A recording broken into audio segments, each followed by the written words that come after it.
ఆంధ్రప్రదేశ్లో అధికారంలోకి వచ్చిన కూటమి ప్రభుత్వం ఎన్నికల సమయంలో ఇచ్చిన హామీలను ఒక్కొక్కటిగా అమలు చేస్తోంది. ఇప్పటికే పింఛన్ల పెంపు అమలు చేయగా అన్నా క్యాంటీన్లను ఈ నెల 15 నుంచి ప్రారంభించనున్నారు.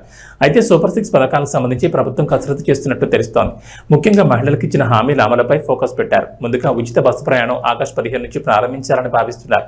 ఇప్పటికే దీనిపై కొందరు మంత్రులు ప్రకటన కూడా చేశారు. అలాగే ఆడబిడ్డ నిధికి సంబంధించి కూడా ప్రభుత్వం కసరత్తు చేస్తున్నట్లు సమాచారం. ఈ హామీలతో పాటుగా మహిళలకు ఇచ్చిన మరో హామీ ఏడాదికి 3 ఉచిత గ్యాస్ సిలిండర్లు.